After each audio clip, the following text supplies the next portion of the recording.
Chapter 7. The echoing hymn of my fellow Passerine. They took to it.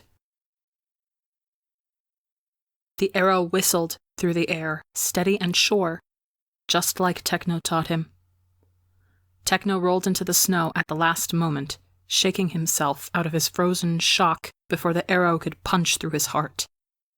It thudded into the ground somewhere behind him, but Wilbur was already knocking another, aiming before Techno could get to his feet. "Wilbur!" Techno called out, reaching for him, but there was nothing behind Wilbur's brown eyes, no clarity or kindness.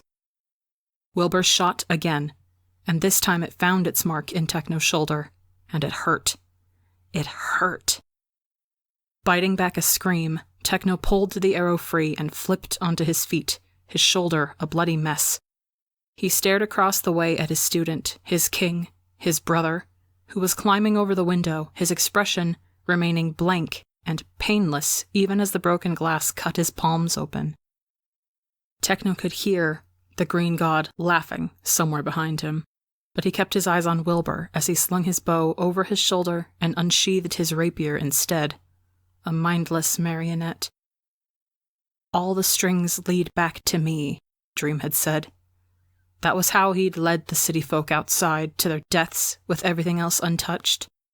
With a bitter taste in his mouth, Techno wondered how many of the Green Army, too, had been under the Green God's influence, acting on his orders without any choice. His mind raced as he scoured his memories for any blank faces on the battlefield that day at the Blue Valley, any movements that were too unnatural, too controlled.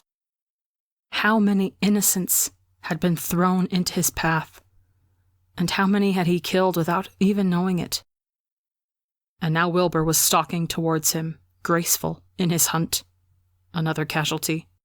Another brother whose blood will be on Technoblade's hands. He'd killed his family once before, the Green God had said, and now he was fated to kill another. Fate. Such a small word for such a big thing. There was only one way for this to end. With trembling hands, Techno raised his trident and was ready.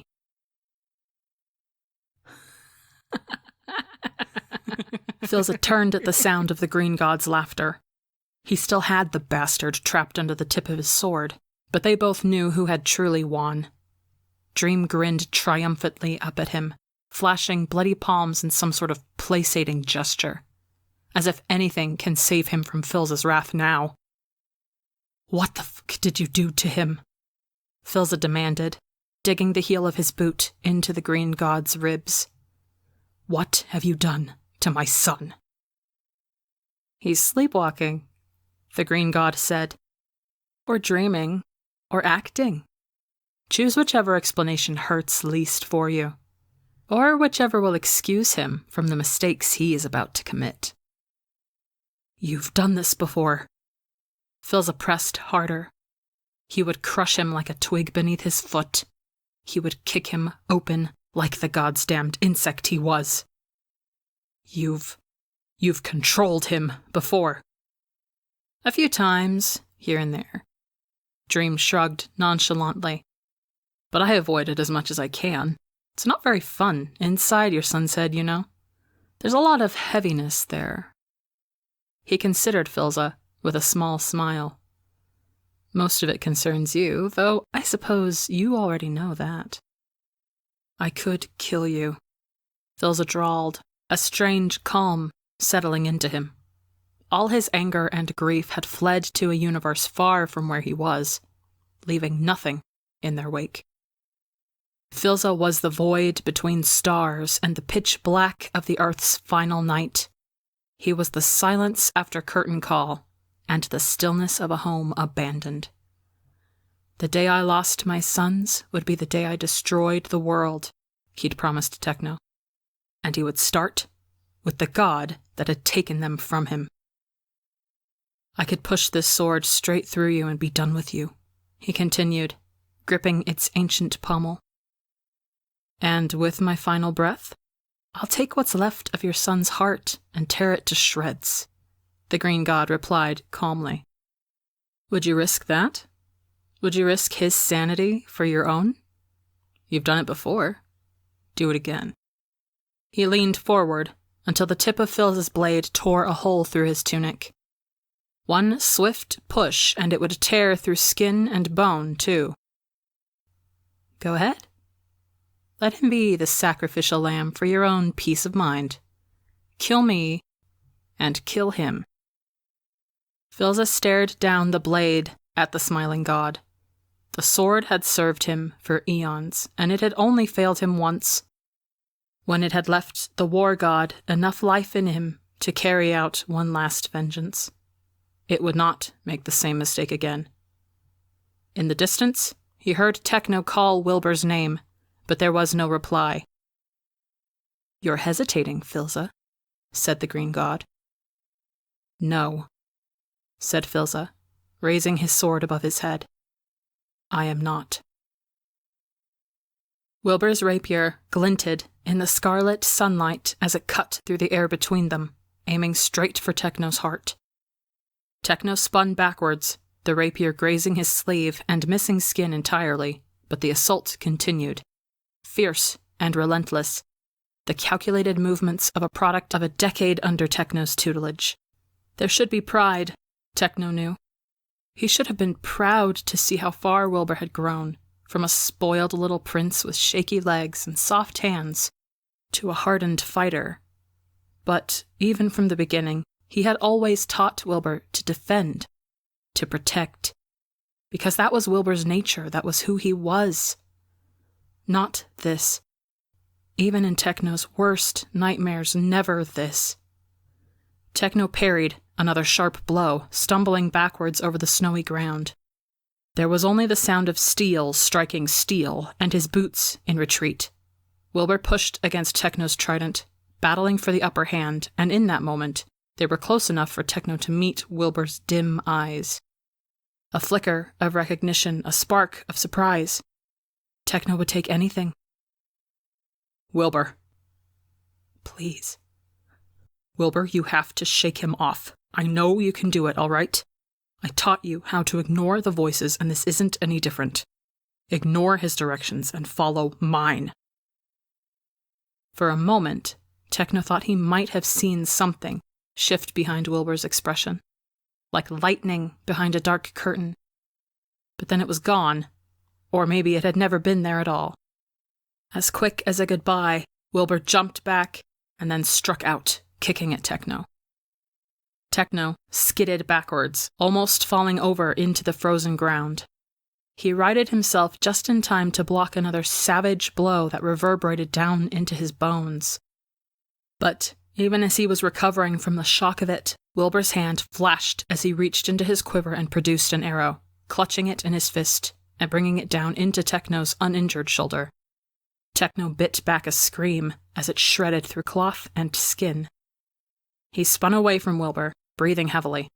He scarcely had time to pull the arrow out before Wilbur was on him again, raining blow after blow that Techno could only half-heartedly parry. Wilbur was backing him up against the church. Soon, there would be nowhere left to run. In a desperate attempt to put space between them, Techno swung his trident in an arc. He knew Wilbur would duck, harmlessly under it, hopefully giving Techno time to think of better strategies than praying for a miracle. But Wilbur was fast. Too fast. He ducked, then sprung up in the same breath. He swung with a careless lethality, this time aiming for Techno's face. It slashed the air a mere inch from his cheek before it drew back once more and then shot point first towards his eye. Techno's breath caught in his throat. Everything was moving too fast and too slow.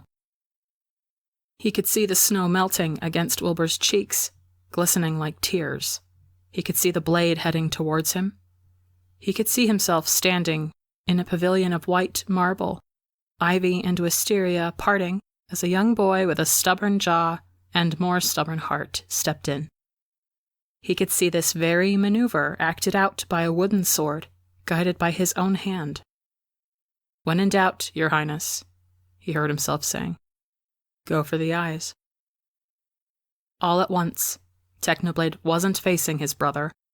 It was just another opponent, another threat he had to survive.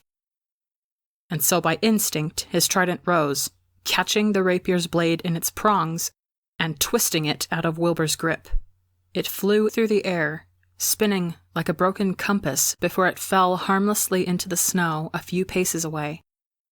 Wilbur turned to look at it, his hands empty, but already calculating what it would take to be armed once more.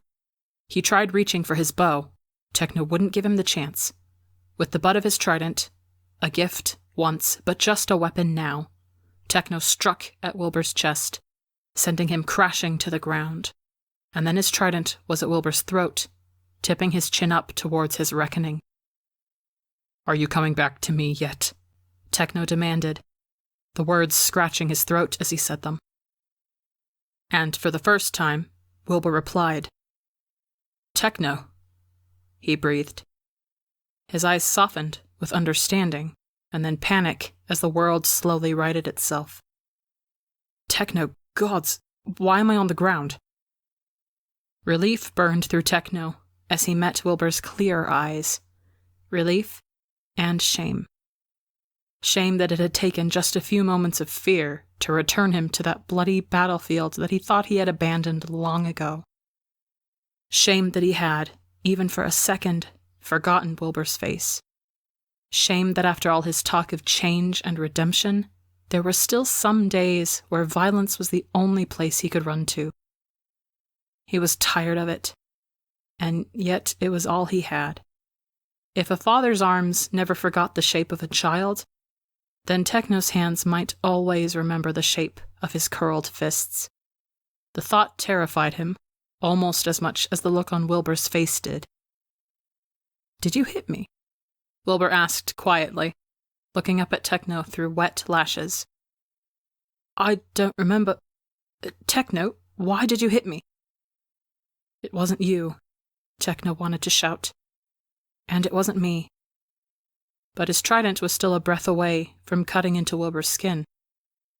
"I'm sorry," Techno rasped, feeling as if he'd just ran the entire circumference of this goddamned world. "Is it you? Is it you now?" Wilbur blinked drowsily, as if coming out from a long sleep. "Of course it's me, Techno.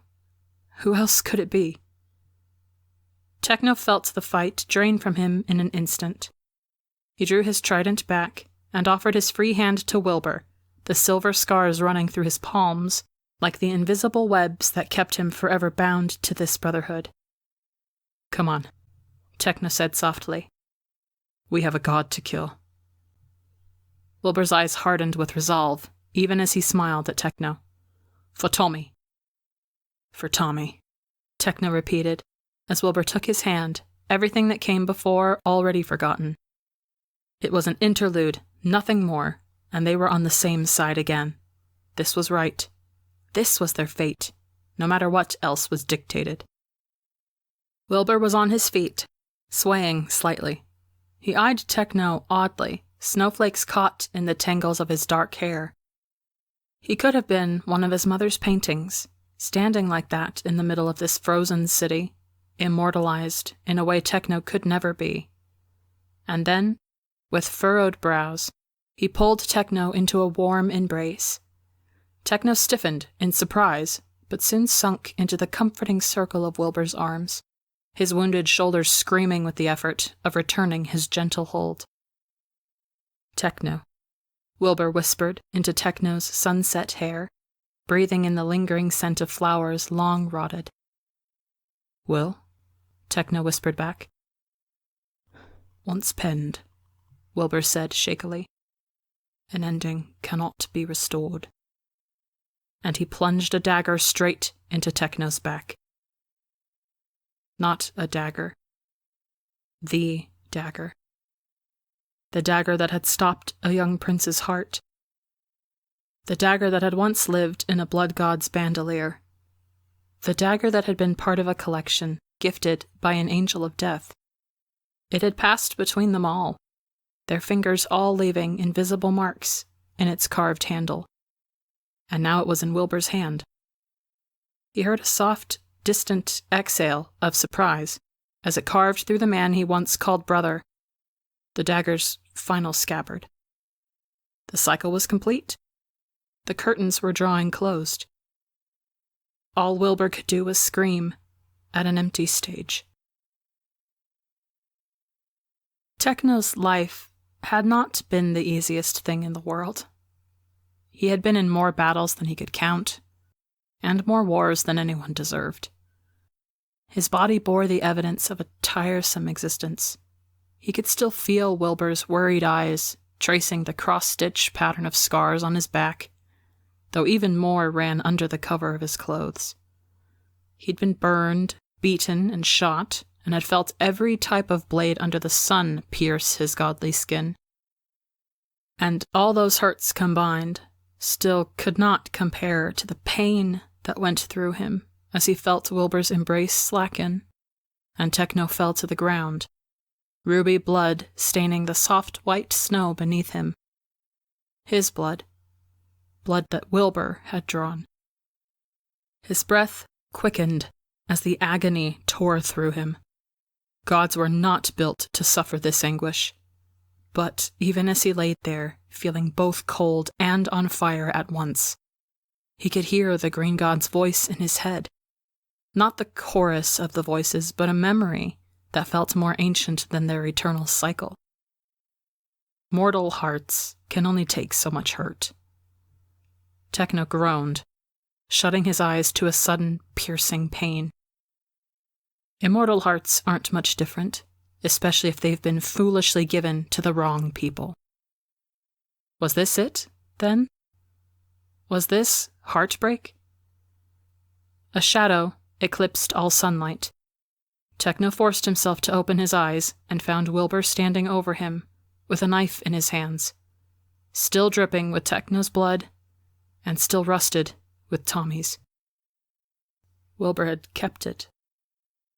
The symbol of Techno's greatest mistake, the thing that had killed one brother and had nearly shattered the other, Wilbur had kept it. And all at once Techno knew. Wilbur had not forgiven him. And if Wilbur could not forgive him, who could? Who would? He could search the entire universe and the answer would still be the same. No one. A sob of pain, violent and sudden and unfamiliar, escaped Techno's trembling mouth. No one at all. Wilbur tilted his head to the side as he considered Techno lying in the snow. He went to Techno's side and kneeled there, as if he might provide comfort, though the light had once again fled from behind his eyes. But whether it was him or the green god calling the tune now, it didn't matter. Nothing mattered anymore, beyond the pain. Techno felt his shoulders shake, and a beat later realized he must be laughing. A bitter, angry sound. The last wail of a bird struck from the sky. He still somehow had his trident in his hand, but he let it go now. He let everything go once he saw Wilbur raise his arm high, a guillotine about to drop on the wickedest criminal the world had ever seen. "It's all right," Techno whispered to the brother he knew was still somehow listening, somewhere. "I won't hurt you again. It's over." His heart stuttered out its final pulses. "I'm never going to hurt anyone again." Techno thought Wilbur's hands must have trembled a bit, but it could have been his own vision failing, or a trick of the dying light. "It's all right," Techno repeated softly, believing it with everything he had left in him. "It is not your fault." The voices, Dream's voice, were strangely silent, and Techno felt its absence with bitter relief. Here, at last, was the eternal quiet. "Look me in the eyes." "Let him look me in the eyes," Techno demanded. "At least give me that." The soft brown shade of Wilbur's eyes, so bright in the fading sunlight, was the last thing the god of blood saw before the dagger dropped. Phil's blade dug into and through the green god's shoulder. Emerald eyes widened with surprise as Filza kept going until the sword pierced through the rubble, and then the earth beneath, pinning the god into the ground. It was not the unbreakable fetters the bastard deserved, but it would have to do as a restraint. Red blood, even he bleeds red, Filza thought, bloomed through the dirty white cloth of Dream's tunic and ran down in rivulets into the stone below. Filza loosened his grip on the hilt of his sword and then let go completely. "That should keep you still for a while," said Filza, stepping back from his makeshift prisoner. The green god eyed the blade with annoyance, trying to rise and then flinching with pain before turning his glare on the man that had bound him, however temporarily, to the earth. "I could still ruin him from here," Dream mused darkly. "It would only take one flick of my wrist."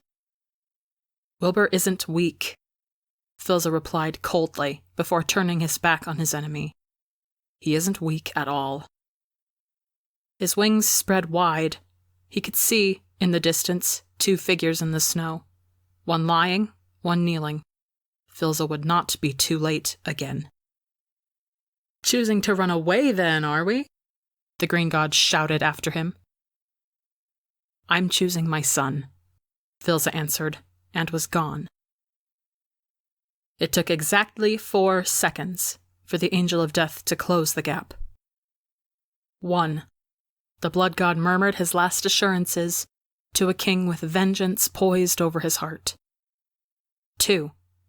As infinitesimal as the breath of the smallest creature ever born from stardust, the dagger began to shake in the ruined king's hand. A frown began to tug at the corner of the green god's lips, an unfamiliar shape. For once, he realized, he might actually have to put in some effort. 3. Despite it all, despite everything, despite the Angel of Death's distant shout, despite the cracks in the wall, the dagger still plunged. 4. But Filza was there. His hand closed around his son's wrist, ending his weapon's violent arc a hair's breadth away from Techno's still chest. The father and his heir kneeled on opposite sides of the blood god, the dagger trembling between them as they fought for dominance, Wilbur to push and wound, Filza to seize and protect. Wilbur raised his severe glare at the disruption. "You were not meant to be here," he growled, the words not his own. "But I am," Filza said quietly, tightening his hold on Wilbur. "Drop the dagger, Will." Wilbur's eyebrows furrowed as he pushed harder against Filza. "You should hate him," Wilbur drawled. "He brought Tommy to that battlefield. The man that killed Tommy meant to kill him. You should hate him," he repeated more strongly, a hint of emotion finally creeping into his voice. Was it anger? Was it grief? Was there a difference? Between them, Techno took a rattling breath but did not speak. "Do you?" Filza asked gently. "Do you hate him, Wilbur?" "Yes," Wilbur said, and then quieter. "No." He closed his eyes suddenly, as if in pain. "What I mean, no. He killed my brother. But I killed my brother too. We all killed him, the 3 of us. All of us are at fault." When he opened his eyes again, they shone with tears. "But if I kill you too, then who will be left to forgive me?" "Yourself," Filza replied, slowly inching the dagger up and away from Techno. And Wilbur let him. "You can forgive yourself, Wilbur, because I already forgive you, no matter what you do to me." "You don't mean that," Wilbur said gravely. "You can't mean that." In response, Filza tenderly raised Wilbur's hand toward his chest until the dagger's point rested over where his heart hid, beating. "Let me prove it, then." For a moment, Wilbur only looked at him, his hand trembling in Filza's hold. And then he said, "He's in my head." His grip tightened around the hilt, as warm tears spilled over his pale cheeks. He's everywhere. He began pushing the blade forwards. I'm sorry. I'm so sorry. Filza smiled sadly as the dagger's sharp point found skin and drew blood. This isn't your fault. It will never be your fault. Blood bloomed and spilled over like the roots of a plant breaking past its inadequate vase. But the pain of it was secondary. With his son pushing a dagger into his heart, Filza said, I will love you forever. Wilbur's expression crumpled. Father! He gasped and dropped the dagger. Before it could fall into the snow, Techno was rising to his knees, his arms going around Wilbur. He pulled the mortal king into a tight embrace, and Filza for the first time saw the wound in his back. Techno had gotten worse injuries, Filza knew, but this was different. It must hurt like hell to even breathe with it, but Techno held on to Wilbur regardless, as if letting go was a fate worse than death. Wilbur, in turn, buried his face into Techno's bloody shoulder, his own arms slack at his sides as he fell apart. He gave a strangled gasp, and then was crying in earnest, trembling with the force of his misery. Filza's heart cracked just a little bit more at the sound. I'm sorry for hurting you, Wilbur whispered, his words muffled against Techno's hair and interrupted every syllable by sobs that came from deep within him. I'm sorry for everything.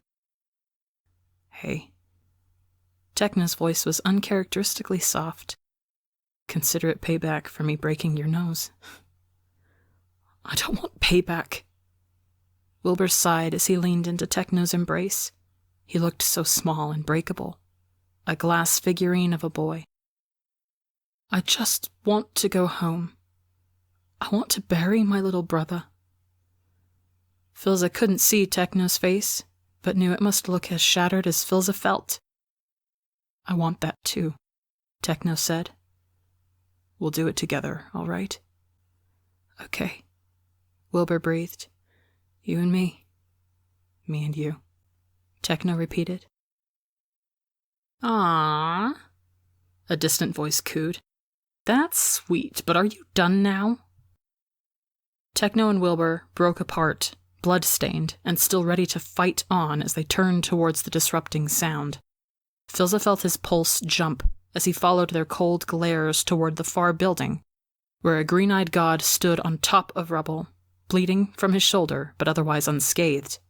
He held Filza's sword in one hand and gave it a casual spin, splattering blood across the snow before him, before stepping forwards, his gait unhurried. There was a shuffle as Techno and Filza placed themselves in front of Wilbur. The green god rolled his eyes as he continued stalking forwards. Come on, there's no need for that. You've already flung me from his head. That little thread is severed completely. He rolled his eyes in exasperation. Would have been fun if you'd killed each other, though. What a tragic ending you would have written. He considered them with a thoughtful tilt of his head. I could still use Techno, though. No, you can't. Techno snapped. I'm done with you and your little voices. Have been for years. You fancy yourself immune to me, then? Dream smirked. There are more ways than one to control someone, you know. The realization was slow, but steady, coming gradually to Filza like the tides crawling towards the shore. And then, all at once, it struck him. Control me, then, he said suddenly, rising to his feet and meeting the green god's stare. Go on. Dream narrowed his eyes at him, with something blazing to life behind that carefully lax expression. Layers and layers, and Filza was going to tear them all down. The truth was there. It was so close he could feel the weight of it in his hands. There were stories before of the green god being afraid of you, Techno had said. Phil had known of those stories, and he'd spent decades since asking why. Why him? What did he have? He was going to find out very soon. Phil, what are you doing? Techno hissed from behind him. Just asking a question, Filza replied, You've threatened to pull Techno's strings? You've used Wilbur against us? You've been the voices in their heads for years, mocking us all from afar, but you've never been in mine. Why is that, Dream?"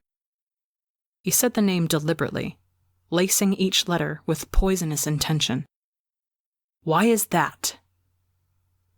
The arrogance slipped off the green god's face, replaced with a tempered viciousness.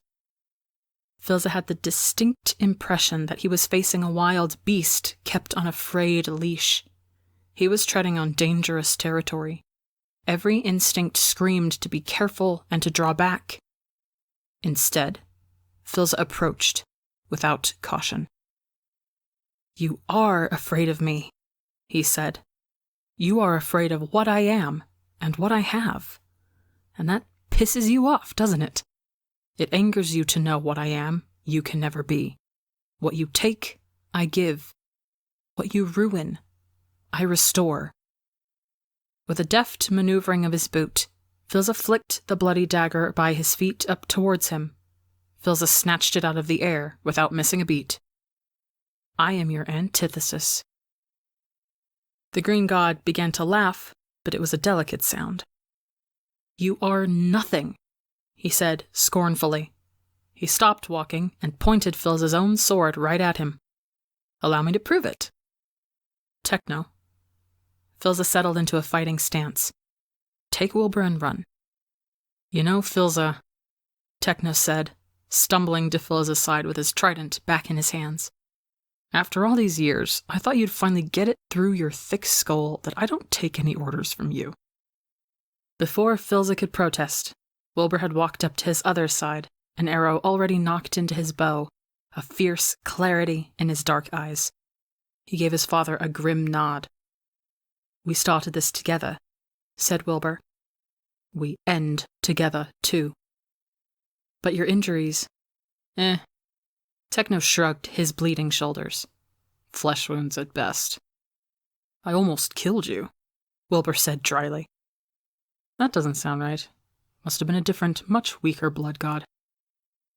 It would have been a more believable deflection if pain had not flickered across his face as he said it. "Now look sharp, your majesties. The enemy approaches." "Enemy is such a strong word," the green god mused. "We are old friends, after all. Old friends." "Oh," said Wilbur, "shut the f*** up," and let his arrow fly.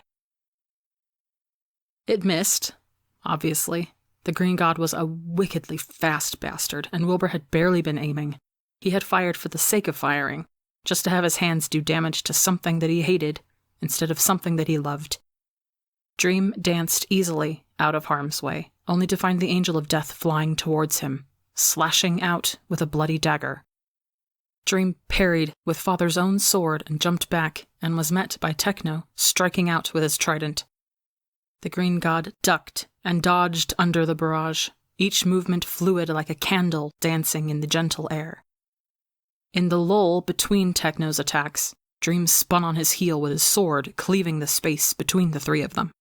Father leapt backwards, but Techno dropped to the ground instead, sweeping his leg out in an attempt to trip their opponent. The green god jumped over him, just as Wilbur let another arrow fly, this time with every intention of embedding it straight through the pale column of Dream's neck. But Dream simply grabbed the arrow out of the air, snapping it in half with his thumb and tossing it over his shoulder before he even landed back down on the snow. Techno scrambled to his feet to meet Dream's renewed offensive, but Wilbur could tell, even from afar, that his movements were sloppy and sluggish. Despite his posturing, the wounds Wilbur had inflicted on him had cut deep, and not a second went by without Wilbur remembering the way the blade had slipped so easily into Techno's back. Whatever he'd said of a god's invincibility, they still bled the same way mortals do. Even now, Wilbur could feel the voices, the green god's little spiders, lurking in the edges of his consciousness, just waiting for him to let his guard down again. They only seemed to strike when Wilbur least expected it, when he was falling asleep, or when he was caught in the tides of his own emotions. It explained how he'd been to places he didn't remember walking to. or witnessed things he shouldn't have, or done things he never would do when he was fully himself. He could still see Tommy's face in his mind's eye, trembling in his cot as Wilbur stood over him with a shard of glass. "Wilby, please don't hurt me," he'd said then, the same way Techno had whispered. "It's all right. It is not your fault." Too many times had Wilbur been used against the people he loved the most. Tommy, Techno, his kingdom, his father, all to serve the green god's ends. Puppets on a string, all of them were. But if Dream wanted him to dance, then Wilbur was going to give him one hell of a closing act. He was running low on arrows, and the gods were moving too fast for his mortal eyes to catch. So he threw both bow and quiver away. He rushed towards where his rapier sat in the snow, its intricate pommel glinting in invitation. The weapon slipped easily into his hand. It was an extension of his fury, and they joined the fray together. Techno had almost forgotten how well he and Philza fought together. They slipped into old, familiar rhythms, like the ebb and flow of an ancient ocean. The years fell away, and Techno was back in one of the myriad battlefields they decimated when they were younger and more foolish. Philza struck when Techno withdrew, and Techno stepped between Philza and the enemy when he struck back, taking the brunt of the attack with the silver shaft of his trident. It rattled him down to his bones, but the jolt was a welcome rush, making Techno grin despite the screaming pain of his fresh wounds. Why was it that Techno felt most alive when he was fighting off death? The green god must have seen the gleam in his eyes, because he stepped away from Techno with a knowing smirk. "Enjoying yourself, blood god?" the voices taunted. Techno thought of Tommy and Wilbur and his lost, nameless siblings. "I will," Techno replied, throwing his trident in a fierce arc across the frozen grounds. To avoid it, the green god stepped to the side, straight into Philza's path. Philza had his dagger brandished, ready to make the killing blow, ready to claim another life. And then Dream leapt upwards. The dagger passed harmlessly under his feet, which kept soaring higher and higher. "Oh, gods, damn it all," Technoblade groaned. "The bastard can fly?" He hovered in the sky, suspended by no strings Techno could see. No raven wings like Philza either. He simply floated in the air, almost casually, as if it was a simple stroll through the woods. He caught Techno's eye and smiled. Techno cursed himself for his naivety. The man could restructure the very fabric of the universe. Of course he could fly. Philza's shoulders tensed as he gazed up at the green god in his lackadaisical flight. "The sky is my domain, Dream," Philza drawled. A shiver went down Techno's spine. The Angel of Death's words were as cold as the tundra around them. "You dare trespass?" The green god crossed his arms behind his head and adopted a thoughtful expression. "Nothing in this realm is yours to keep, Philza. Not the sky, not the earth you stand on, and not your family." He scoffed derisively. "I thought I already made that abundantly clear." Philza's wings spread, about to take flight. "Techno!" Techno turned towards the voice. He would always turn towards that voice. Wilbur was running up towards him, a sword gripped tightly in his hand. He made a single motion with the other, and Techno understood at once. He crouched and cupped his hand over his knee. He gritted his teeth and braced for impact as Wilbur neared, his brows drawn together in focus. And then Wilbur was stepping into the cradle of Techno's hands, a heavy yet steady weight. In the space of a heartbeat, Techno straightened, pouring all of his remaining strength into his arms, and he threw. Before Philza could even lift a foot off the ground, Wilbur was soaring over him, as fast and as lethal as one of his own arrows. He raised his rapier high over his head, its sharp point cleaving through the air.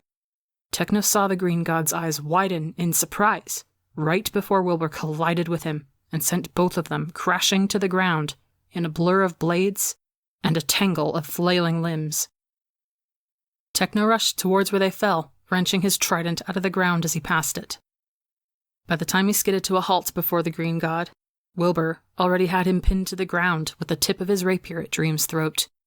Wilbur pried the hilt of Phil's sword out of the god's grip and offered it back to its owner without taking his dark eyes off the enemy, just like Techno taught him.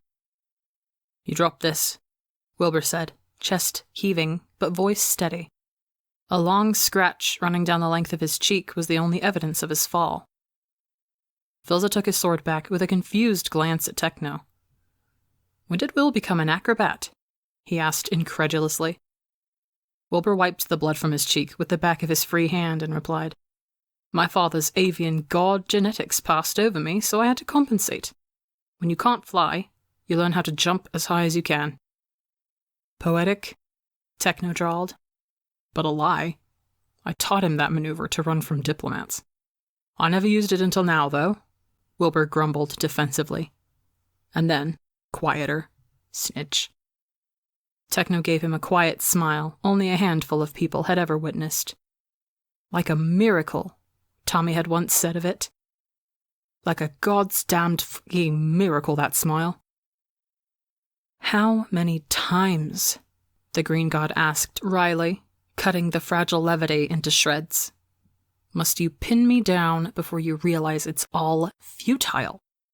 Wilbur glared. "As many times as it takes." "Go on, then," Dream sighed, tilting his head back to bare his throat to them all. "Kill me. Or have a crisis of morals about killing me. Your choice, really. We've been here before. You've come this close before, though not one step further." "Why?" Philza asked. "What stopped us?" The god's emerald eyes glinted like chunks of broken ice. Something stirred in Techno's gut. A sudden reaction to an ancient, nameless fear. Techno's hand settled on Wilbur's shoulder. Something was wrong. Or something was going to be wrong very soon, and he needed to get Wilbur out of here, like Philza had intended. He could see Philza in his periphery, holding tightly to his sword. He could tell he felt it too. The war was over. The winner was decided. Had been decided long ago. Like I said, the green god smiled at Phil, and only at Phil. It would only take one flick of my wrist. He raised a hand, a single, pale hand dusted with melting snow and half-dried blood. And, in the end, that really was all it took. They froze as it finally settled over them. A change in the air, a new page turning, a hushed shuffle as a new audience settled into their seats for another show. Another loop, another story, another life. Wilbur turned to Techno with wide, wide eyes. The rapier fell from his grip as he opened his mouth in a silent shout. "Philza," Techno thought. "Philza, help." But Philza was made of stone, and the world ended in silence. And they lived happily ever after. "That's it?" Wilbur glanced up from his instrument with furrowed brows. "What do you mean?" he asked as he lowered the violin from his chin and gazed at the woman sitting across from him, her heavy skirts spilling around her in a cerulean tide. She did not meet his confused stare. Her attention was fixed entirely on the easel in front of her, turned slightly away from him, so all he could see were random splotches of color. Paint stained her hands and hair and skin, deep indigos and soft blues and the dark browns of the eyes that were his inheritance from her. Mother considered her canvas in silence for a few seconds before making a gentle stroke with her brush. "You stopped playing all of a sudden," she murmured absently. "I thought the song was finished." "It's not," Wilbur said. "Just like your painting isn't either." She shot him a rueful smile. "When did you get so cheeky?" "When you weren't looking, I suppose." He pointed his violin's bow accusingly at her. "And I only stopped because you interrupted me." "I did not interrupt you. I would never." She tucked a stray hair behind her ear. leaving a golden streak of paint across her cheek in the process, before turning back to her painting. "You remember the rules for the art tower, don't you, my boy?" Wilbur rolled his eyes affectionately at her. The art tower had been his mother's idea, and her first mistake had been allowing a 10-year-old Wilbur to name it. It was the east tower of the castle, and it was meant to be a place just for the two of them, a place where Wilbur could play as loud and as badly as he wanted, and where Mother could accidentally spill jars of paint without ruining some random, priceless artifact. A place where stringed instruments hung on the walls instead of morning stars and swords, and worn easels stood in place of suits of armor. It was a tower, and it was full of art. Thus, following young Wilbur's stream of consciousness, the art tower. Older Wilbur would have chosen something a bit more tasteful. He would name it after the massive arched windows that let in the soft morning light, or the daffodils that grew at the sills, or the white lace curtains dancing in the breeze like the veil of a bride made of air. But it would be the art tower, now and forever. Tommy would never let him live it down. "I'm not hearing any music," Mother hummed. Wilbur sighed lovingly as he put the violin back under his chin. "The things I do for you, Mother." Her eyes crinkled at the corners as she gave him a dazzling smile. "If you finish your song," she said, "I'll let you peek at the canvas." "That's bribery. You are bribing your son, your own sweet boy." She tossed her head back in a laugh, brown and grey ringlets falling over her shoulders. "Dance for me, my puppet," she chortled. She waggled the fingers that weren't holding the paintbrush in some vague approximation of puppetry. "Dance!" Wilbur shook his head and raised his eyes to the heavens. "All right," he said. "From the top, then." He put bow to string and began to play again. A shadow fell over Techno as a giggle interrupted the sounds of the forest, chasing the birds back to their nests. Without opening his eyes, Techno said, "I know it's you." Another giggle, quieter this time, as if she were trying to swallow back her childish glee. "Papa wants you home," she said cheerfully. "You're in big trouble." "Sure," Techno drawled sarcastically. "And you aren't a little brat." "Hey, that's rude. Papa said you weren't allowed to be rude to me anymore." Techno felt something against his ribs that might have been a kick or a gentle breeze. He smiled to himself as he finally cracked one eye open to look at his little sister. She was pouting, arms crossed and brows furrowed, as if she could ever be terrifying to him. She intimidated him as much as the bumblebee drifting drowsily overhead, so close Techno could reach out and trap it between his cupped hands. But instead, he stayed where he was, arms folded under his head, the grass beneath him as soft as a bed of hay. "Papa really does want you home, though," she reiterated, even as she dropped onto the ground beside him and laid her little head against his chest, her twin braids like pink snakes coiling across his torso. Techno leveled his breathing so she could stay lying there peacefully, as if she were a wild animal that could be spooked away with one wrong move. But though she did have some of the wilderness in her, there was no doubt in his mind that she was fearless. 6 years old, and Techno already knew that she would someday rule the world, and he would be the proudest older brother on the face of the earth. "Techno?" she asked pensively, after a moment of comfortable silence. There was seldom a different kind of silence between the two of them. In a family of loud, loving parents and louder, more annoying siblings, he and his youngest sister had managed to carve out a space for themselves where they did not need to shout to be heard. She was gazing up at the foliage above them, her face dotted with the sunlight that punctured stubbornly through the leaves, unwilling to let their route to the earth be interrupted by anything less than a fellow star-child. "Do you ever feel like," she began haltingly, "like your spirit is too big for your own body?" "Nah," Techno replied after a serious consideration. "My spirit likes where it is just fine." She rolled over to fix him with her piercing blue eyes, looking annoyed, as if Techno had failed some sort of test he didn't even know he was taking. "Well, I feel like that sometimes," she declared imperiously. "How could you not? You're so small, of course your spirit would want to break out of there. You're suffocating it." "I feel like a frog sometimes, too," she continued, in that nonsensical way that young children often bounced from the heaviest subjects to the lightest without warning or prolonged thought. Techno missed having that kind of power. The power to simply not give a damn. "Mama and I went to the village yesterday, and it rained, so we had to stop under a tree so we wouldn't get wet, and I found 3 frogs running by in the rain." 3 frogs, Techno? Have you ever seen 3 frogs all at once? "Never," Techno lied easily. "That's the rarest occurrence in the world, I think. As rare as the quadruple rainbow. I think the gods might be sending you a sign." "And the frogs," she barreled on, seeming to give no heed to Techno's reply.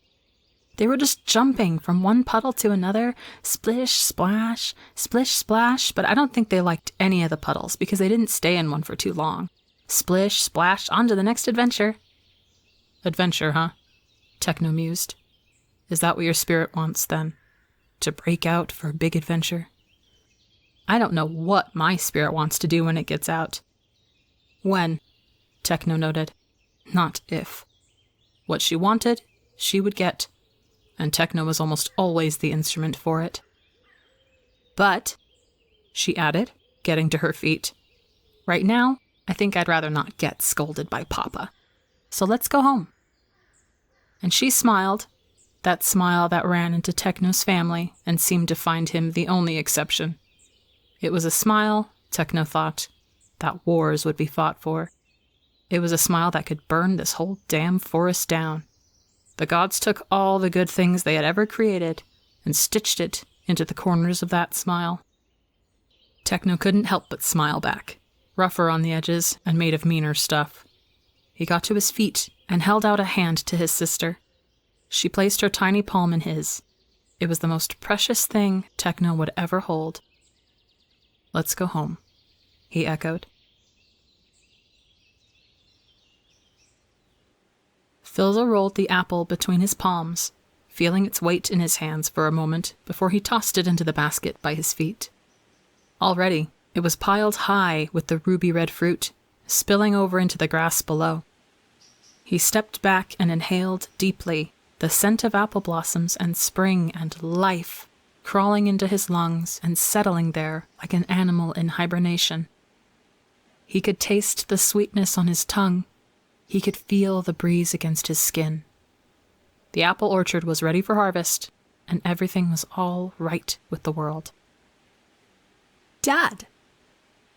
Philza turned to watch his son, weaving between the trees. He couldn't help the laugh that exploded out of him at the sight of his youngest son's arms piled high with apples, toppling to the ground with every excited step he took.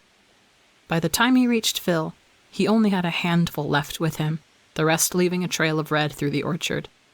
But he was grinning as if he had accomplished something great. "Best delivery boy in the whole kingdom," Tommy said proudly. "I'm still waiting for that promotion to head apple picker." Philza ruffled his hair affectionately. He's gotten so tall, Phil thought, as the golden strands slipped between his fingers like running water. "You have to beat out other competition to get that title, Tommy. Can't have the people thinking I'm giving you special treatment." "It's only right to give special treatment to your special boy," Tommy declared, rolling the apples into the grass by his feet. "That is nepotism. No, it's being a good father." Phil's smile faltered, almost infinitesimally, but Tommy caught it anyway. "Hey," he said, with a gentler voice than Philza deserved. "Is something wrong?" "No," Phil said, feeling fissures form in his chest where his heart used to beat. He took a deep breath, letting the taste of pollen linger on his tongue before he swallowed the bitterness down. "Nothing's wrong. And that's the problem, isn't it?" Tommy stared back at him with soft blue eyes. Someone once told Philza that children were merely reflections of their parents, but he knew that couldn't be true. Because every time he looked in a mirror, he only ever saw the worst of himself. All the places he'd abandoned, all the people he'd killed, all the sons he'd left orphaned. But when he looked at Tommy, all he ever saw was proof that the universe still had the capacity for goodness. Tommy really did get a lot taller. In time, he would grow to be even taller than Philza was. If only he hadn't died before he could. There were many things, Philza knew, that Tommy could never do now. To even have him standing before Philza under the shifting shadows of their kingdom's apple trees was an impossibility. Tommy's brows drew together in confusion as the silence between them stretched on. Philza knew he was only prolonging the inevitable. "Just let me stay in this lie," he begged, "for 1 second more." A minute passed. 2. Tommy shifted on his feet. "Dad?" he whispered. Philza sighed, and in a quiet, broken voice he said, "This isn't real, is it?" Tommy stared at him blankly, and then he began to smile. "Follow the breadcrumbs," his little sister said. "That's what Papa always says." The path was well worn and cut through the thickest part of the forest. The trees were so close together that the sunlight could no longer pierce through, leaving the two of them walking through the dim with no guide but their hands in each other's and the memory of their father's murmured words.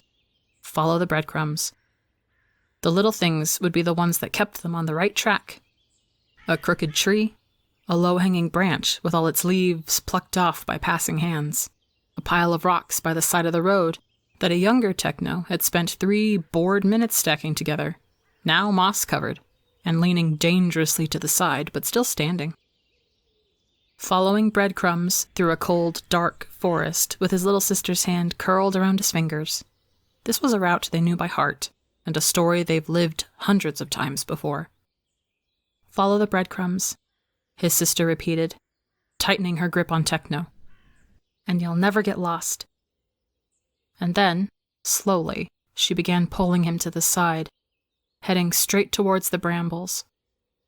Techno pulled her back onto the road, small feet skidding reluctantly across the dirt. "Papa always says not to stray from the path," he reminded her sternly, eyeing the dark trees standing like silent sentinels on either side of them.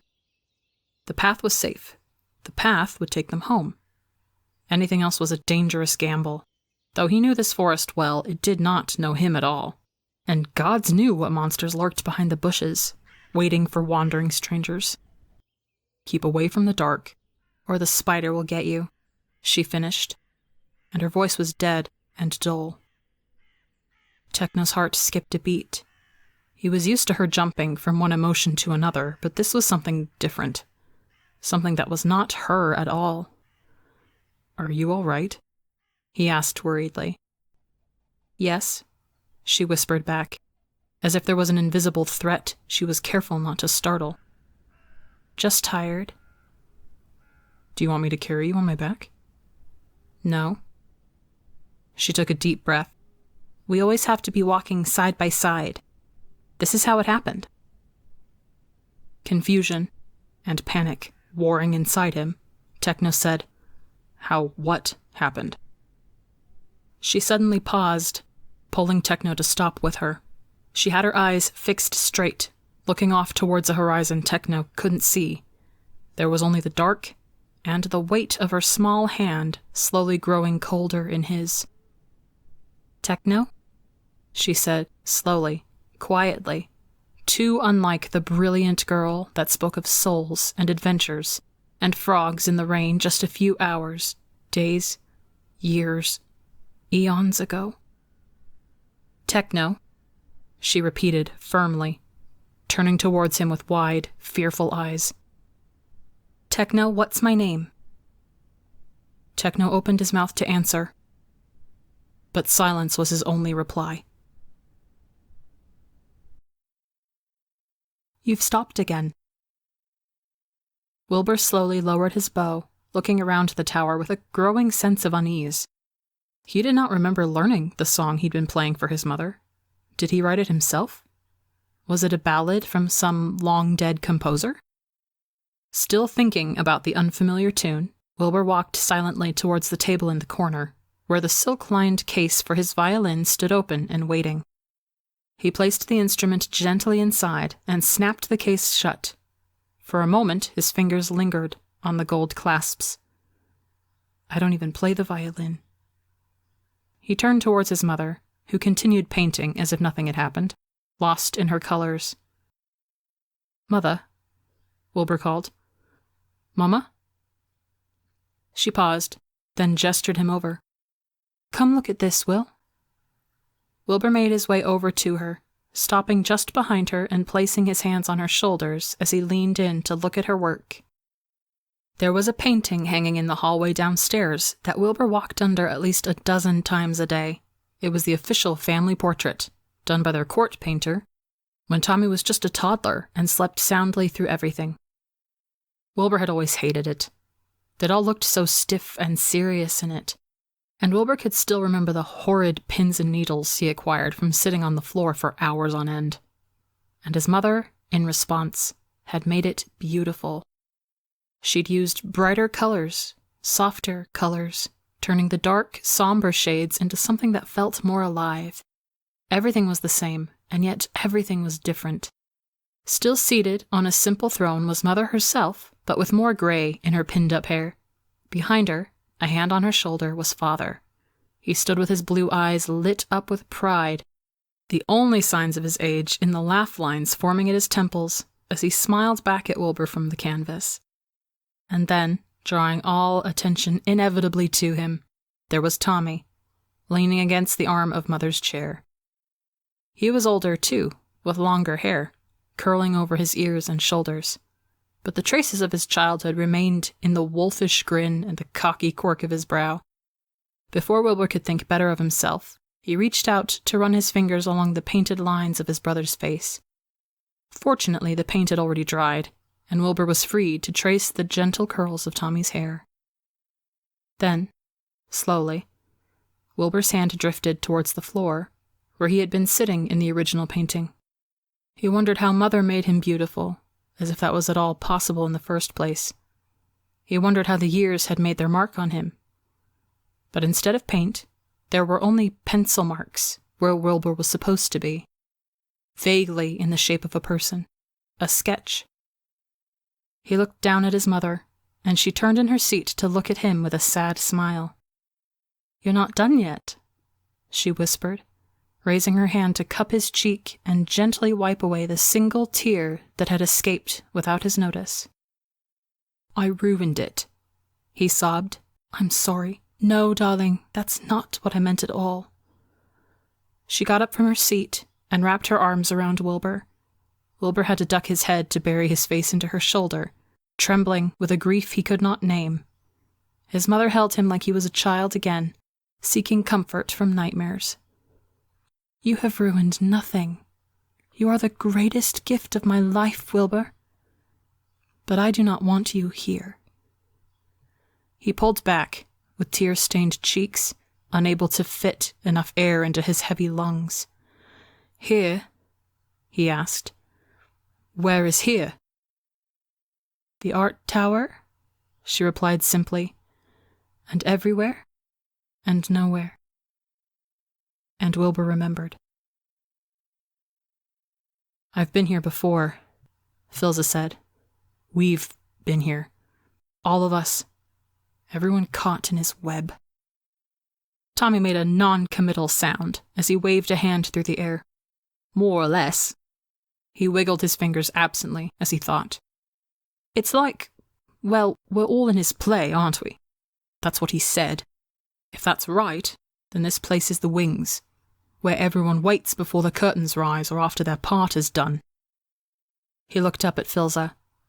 "Or when they're waiting for their turn." "We're all dreaming," Philza murmured, repeating the Green God's own words.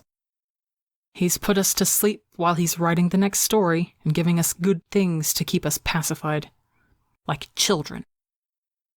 He looked down at Tommy, watching his son's expression as it shifted. Philza was sitting against the trunk of an apple tree, with Tommy's head resting across his lap, and apple blossoms falling idly through the hazy air. Under any other circumstances, it would have been a perfect day. As it was, all Phil could see was phantom blood on his hands from the last time he'd seen Tommy this close, and a growing sense of trepidation as each second ticked by. Another second where the green god was tearing the real world apart. Another second towards another story of rebirth and tragedy and unknowing.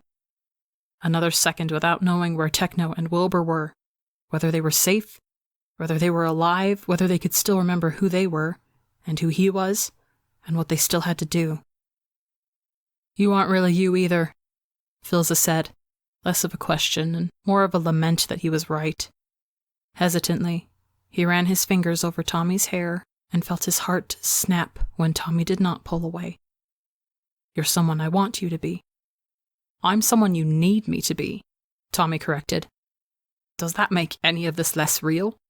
Does that mean I'm not really here, trying to make you wake up and go save my dumb brothers? Does that mean I'm really gone?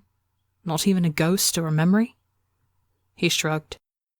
"Who knows? You're supposed to be the adult here, you tell me." "Adults don't have all the answers, Tommy," Phil said. "No matter how much we wish we did."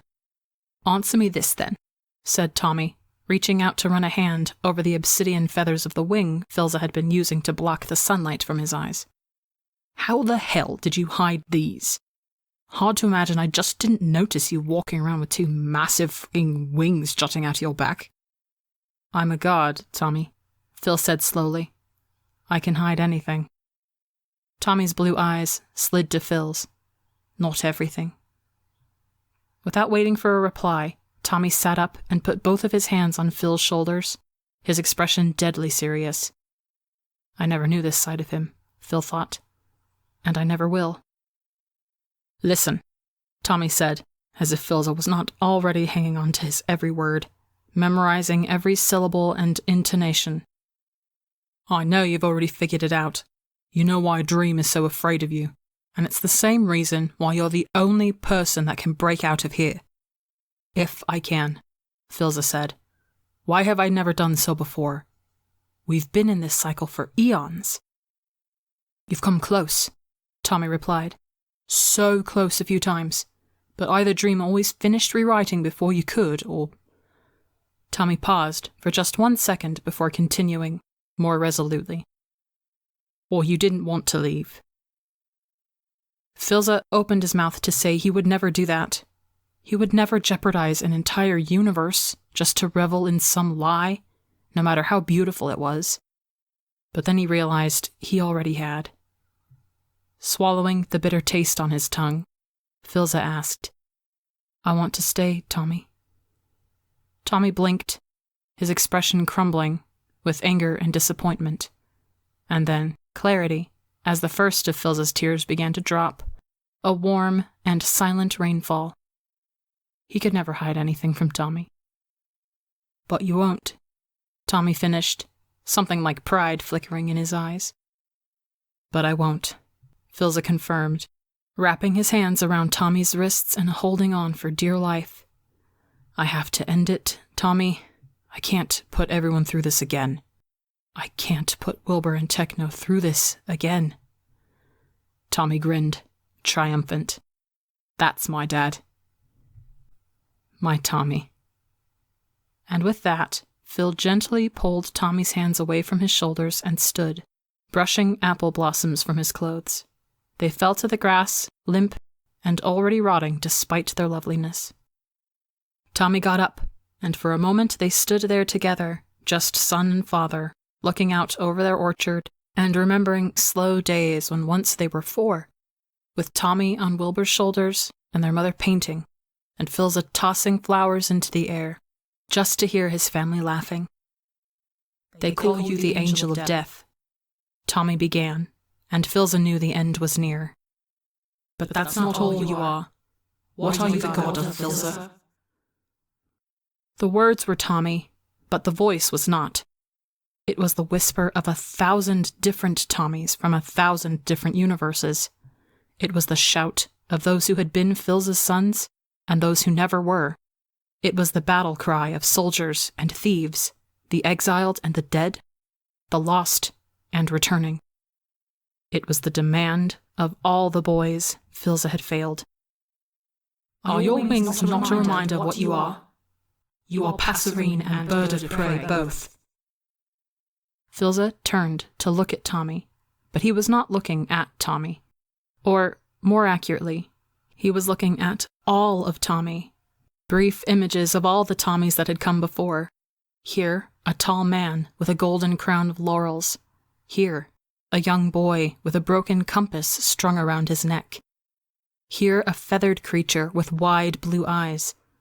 Here, a weathered warrior with alliums tucked into the pockets of his ruined coat. God of death, they call you. Every Tommy said at once. And they are closer to the truth than they think. After all, is death not just a final act of liberation? Tell me you look out every open window and wish only to fly away. Tell me what the spider and his infinite authority fears above all. Tell me what you are. I'm the god of freedom, Philza said. And I'm flying the f*** out of here. Damn right you are. Tommy grinned, still flickering. Still all of him. So go. Philza spread his wings, aiming for the sky. He was the god of freedom, and he was flying the f*** out of here. But also, more than that, he was a father. So, despite the world waiting for him beyond the sapphire sky, he turned to look at his son one last time. His golden boy with the golden smile. And he hugged him. It was a simple thing, a quiet thing, that parents had been doing for their children since the very concept of parenthood was created. But still, to Phil, it felt like a revelation. Every version of Tommy hugged him back. I wish we could have had more time, Philza whispered, his tears coming on more quickly, so warm they might burn right to the bone. I wish I could have watched you grow up. I wish I had loved you like you deserved. I wish I could have made it all up to you. I wish a universe's worth of wishes for you, my boy. I know. And this was just Tommy's voice. Tommy, singular. This Philza's Tommy. I better not see you, Will, or Techno again for a long, long time, he added, which Philza knew meant, I will love you. Without requisite or deadline, I will love you. Philza replied, we aren't in any hurry, which meant, we love you too. When Philza let go, Tommy was gone. He was alone, and the sky was awaiting far above him.